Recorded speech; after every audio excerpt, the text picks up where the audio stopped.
വടകരയിൽ മണ്ഡലത്തിൽ നിരവധി ബൂത്തുകളിൽ വോട്ടെടുപ്പ് വൈകിയതിനെ ചൊല്ലി രാഷ്ട്രീയ വിവാദം. 11:15 വോട്ടെടുപ്പ് പൂർണ്ണമായത്. കാത്തുനിന്ന് മടുത്തു പലരും വോട്ട് ചെയ്യാതെ മടങ്ങി. വോട്ടെടുപ്പ് അട്ടിമറിക്കാൻ ഉദ്യോഗസ്ഥർ ബോധപൂർവം പോളിംഗ് വൈകിച്ചതാണെന്നാണ് കോൺഗ്രസിന്റെ ആരോപണം.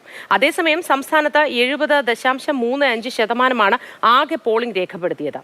അന്തിമ കണക്ക് വരുമ്പോൾ ഉയരാനും സാധ്യതയുണ്ട്. കഴിഞ്ഞ ലോക്സഭാ തിരഞ്ഞെടുപ്പിൽ 77.84% സംസ്ഥാനത്തെ പോളിംഗ്. വടകരയിൽ നിന്ന് CK വിജയൻ, തിരുവനന്തപുരത്ത് നിന്ന് സ്റ്റെഫിനും നമ്മുടെ ഒപ്പം ചേരുന്നുണ്ട്. ആദ്യം നമുക്ക് CK വിജയനിലേക്ക് പോവാം. വിജയേട്ടാ, ഗുഡ് മോർണിംഗ്. ഇന്നലെ വടകരയിലൊക്കെ ഒരുപാട് മണിക്കൂറുകളാണ് ആൾക്കാർ കാത്തുനിന്നത്. പോളിംഗ് ശതമാനത്തിലും ഗണ്യമായ കുറവ് രേഖപ്പെടുത്തിയിട്ടുണ്ടെന്നാണ് പറയുന്നത്. അപ്പോൾ ജനങ്ങളൊക്കെ മടുത്ത് മടങ്ങുകയായിരുന്നു അല്ലേ? തീർച്ചയായും അതെ. പിന്നെ മോത്തി, ഏതായാലും ഇന്ന് ഇങ്ങനെ രാവിലെ ലൈവ് നിൽക്കുമ്പോൾ വലിയ സന്തോഷമുണ്ട്. കാരണം ഒരു 10-45 ദിവസമായി അനുഭവിച്ചുകൊണ്ടിരിക്കുന്ന ഒരു ടെൻഷൻ ഇന്ന് നമുക്കും കുറവുണ്ട്. ഏതായാലും ഇലക്ഷൻ കമ്മീഷനെ സംബന്ധിച്ചിടത്തോളം, വോട്ടറെ സംബന്ധിച്ചിടത്തോളവും വളരെ വലിയൊരു അനുഭവമാണ് ഈ കഴിഞ്ഞ തെരഞ്ഞെടുപ്പ്. 2024 പാർലമെൻറ്റ് തെരഞ്ഞെടുപ്പ് ഏതായാലും ചരിത്രത്തിൽ രേഖപ്പെടുത്തും. കാരണം ഒരുപക്ഷെ തെരഞ്ഞെടുപ്പിൻ്റെ ചരിത്രത്തിൽ ഇത്രയും നീണ്ട ഒരു വോട്ടെടുപ്പ് കാലയളവ് ഉണ്ടായിട്ടില്ല എന്ന് തന്നെ പറയാം. വടകര കുറ്റ്യാടി മണ്ഡലത്തിൽ 11:43 അവസാനത്തെ വോട്ട് ചെയ്തത്. ഒരുപക്ഷെ 12 മണിയായി കഴിഞ്ഞാൽ ആ വോട്ടിംഗ് മെഷീനിൽ ചെയ്യാൻ പറ്റുമോ എന്നുള്ളൊരു ആശങ്ക ഇലക്ഷൻ കമ്മീഷൻ്റെ ഉദ്യോഗസ്ഥർക്കുണ്ടായിരുന്നു. കാരണം അതൊരു പ്രത്യേക രീതിയിൽ പ്രോഗ്രാം ചെയ്തു വെച്ച ഒരു ഇലക്ഷൻ EVM മെഷീനാണ്, അല്ലെങ്കിൽ EVM ആണ്.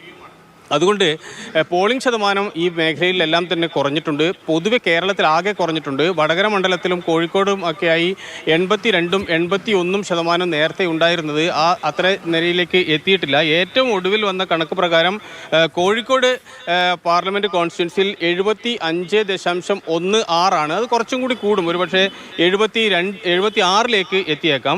വടകരയിൽ അത് 77.66 ശരാശരി. അതിലും ഒരുപക്ഷെ കൂടി അതൊരു 78.5 വരെയൊക്കെ എത്താനുള്ള സാധ്യത കൂടിയുണ്ട്. ഏതായാലും ഇന്ന് രാവിലെ ഒരു 11 മണിയോടുകൂടി ഏറ്റവും ഒടുവിലത്തെ വിവരം ലഭിക്കുമെന്നാണ് ജില്ലാ കളക്ടറേറ്റിൽ നിന്നും മറ്റും അറിയിക്കുന്നത്. ഏതായാലും വോട്ടർമാരെ സംബന്ധിച്ചിടത്തോളം വലിയ വെല്ലുവിളിയായിരുന്നു ചൂട്, അതോടൊപ്പം തന്നെ ഈ വൈകൽ, അത് കഴിഞ്ഞ് കുറേ പേർ വോട്ട് ചെയ്യാൻ കഴിയാതെ തിരിച്ചു പോയത് എല്ലാം തന്നെ. പക്ഷേ ശക്തമായ ആവേശം ഈ മേഖലയിൽ എല്ലാം തന്നെ ഉണ്ടായി. ഒരു പക്ഷേ ഈ പോളിംഗ് ശതമാനത്തിലുണ്ടായിരുന്ന കുറവ് ഏത് മുന്നണിയെ ബാധിക്കും എന്ന നിലയിലുള്ള വലിയ ചർച്ചകൾ പല ഭാഗങ്ങളിൽ നിന്നും ഉയരുന്നുണ്ട്. പക്ഷേ കേരളത്തിൽ ആകെ തന്നെ വോട്ടിംഗ് ശതമാനം കുറഞ്ഞ സാഹചര്യത്തിൽ, കേരളത്തിൽ എന്ന് പറയേണ്ടത് എനിക്ക് തോന്നുന്നു മറ്റ് ഘട്ടങ്ങളിൽ നടന്ന ഇന്ത്യയിലെ മൊത്തം തെരഞ്ഞെടുപ്പിൽ ഇതുവരെ നടന്നതിലെല്ലാം തന്നെ പോളിംഗ് ശതമാനം വ്യാപകമായി കുറവ് വന്നിട്ടുണ്ട്. അതുകൊണ്ട് ഈ കുറവ് എങ്ങനെ ബാധിക്കും, അല്ലെങ്കിൽ കുറയാനുള്ള കാരണം എന്താണ് എന്നതെല്ലാം തന്നെ വളരെ വിശദമായി അന്വേഷിക്കുന്നുണ്ട് രാഷ്ട്രീയ പാർട്ടികൾ. പക്ഷേ അതിനേക്കാളും അന്വേഷിക്കുന്നുണ്ട് എനിക്ക് തോന്നുന്നു മോത്തി ഇലക്ഷൻ കമ്മീഷനായിരിക്കും. എങ്ങനെ ഇനി അടുത്ത തെരഞ്ഞെടുപ്പ് നടത്താം എന്നുള്ളതാണ്. അതുകൊണ്ട് ബൂത്തുകളുടെ എണ്ണം കൂട്ടുന്നതിനെ കുറിച്ചോ അല്ലെങ്കിൽ മറ്റ് സമയം ദീർഘിപ്പിക്കുന്നത്, ഇപ്പോൾ 11 മണിക്കൂറോളം വോട്ടെടുപ്പുണ്ട്, ഇനി അതിനേക്കാളും എങ്ങനെ കൂട്ടും എന്നത് സംശയമാണ്. പക്ഷേ എന്തായാലും ഈ രീതിയിലൊരു തെരഞ്ഞെടുപ്പ് ഇനി നടത്താനാവില്ല എന്ന ഇലക്ഷൻ കമ്മീഷൻ്റെ റിപ്പോർട്ട് ഇപ്പോൾ തന്നെ പോയി കഴിഞ്ഞു. കാരണം 12 മണിവരെയൊക്കെ ഒരു ബൂത്തിൽ വോട്ടർമാരെ നിർത്തുക എന്നുള്ളത് വളരെ വലിയ വെല്ലുവിളിയാണ്. വിജയേട്ടാ, അതായത് ചില ബൂത്തുകളിൽ ഇന്നലെ ഉള്ള ഒരു അവസ്ഥ, നേരിട്ട് എനിക്ക് മനസ്സിലായ ഒരു അവസ്ഥ, ചില ബൂത്തുകളിലൊക്കെ ഗംഭീര തിരക്കാണ്. ചില ബൂത്തുകളിൽ ആരുമില്ലാതെ, നമ്മൾ ഈ നാടൻ ഭാഷയിൽ പറയും പോലെ ഈച്ച അടിച്ചിരിക്കുന്ന ഉദ്യോഗസ്ഥരും. അങ്ങനെ ഒരു ഏറ്റക്കുറച്ചിൽ പല സ്ഥലങ്ങളിലും വന്നിട്ടുണ്ടെന്ന് എനിക്ക് തോന്നുന്നു. അതുപോലെ ഒരു സ്കൂളിലൊക്കെ തന്നെ ഉണ്ടായിരുന്ന 2 ബൂത്തുകളിൽ ഒരിടത്ത് നീണ്ട നിരയാണെങ്കിൽ മറ്റൊരിടത്ത് 2-3 പേര് മാത്രമേ വോട്ട് ചെയ്യാനുള്ളൂ. ആ തരത്തിലൊരു വ്യത്യാസം പല സ്ഥലങ്ങളിലും ഉണ്ടായിട്ടുണ്ടെന്ന് തോന്നുന്നു. തീർച്ചയായും ഉണ്ട്. ഈ ഓക്സിലറി ബൂത്ത് എന്നൊക്കെ പറയുന്ന ചില പരീക്ഷണങ്ങൾ നേരത്തെയൊക്കെ നടത്തിയിരുന്നു.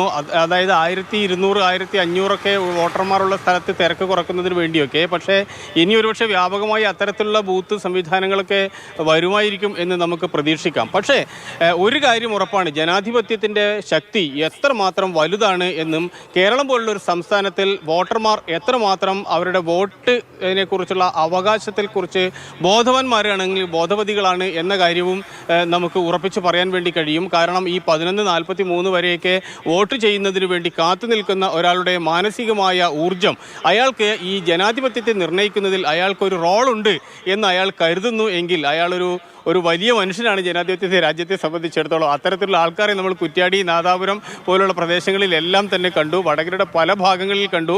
ഏതാണ്ട് 1200-ലധികം ബൂത്തുകളിൽ ഇത്തരത്തിൽ 11 മണിക്ക് ശേഷം അല്ലെങ്കിൽ 10 മണിക്ക് ശേഷം വോട്ടെടുപ്പ് നടന്നിട്ടുണ്ട് എന്നാണ് പ്രാഥമികമായ കണ്ടെത്തൽ. ഏതായാലും വലിയ വിശകലനങ്ങൾ, ആലോചനകൾ, അന്വേഷണങ്ങൾ എല്ലാം തന്നെ പല ഭാഗങ്ങളിൽ നിന്ന് നടക്കും. പക്ഷേ ഈ വോട്ട് നടത്തിപ്പ് എന്ന് പറയുന്നത് ഒരു ഭഗീരഥ പ്രയത്നമായി, വലിയ ഭാരമായി വീണ്ടും മാറിക്കൊണ്ടിരിക്കുന്നു എന്ന സൂചന കൂടി ഇതിൽ നിന്ന് ലഭിക്കുന്നുണ്ട്. വളരെ അനായാസകരമായി നമുക്ക് പോയി നമ്മുടെ സമ്മതിദാനാവകാശം രേഖപ്പെടുത്താനുള്ള ഒരു സൗകര്യം ഉണ്ടാകേണ്ടതുണ്ട്. ആ രീതിയിലുള്ള ആലോചനകൾ നടക്കേണ്ടതുണ്ട്. അത് ഉണ്ടാകുമെന്ന് നമുക്ക് എന്തായാലും പ്രതീക്ഷിക്കാം. അടുത്ത തവണ നമുക്ക് തദ്ദേശ തെരഞ്ഞെടുപ്പുണ്ട്.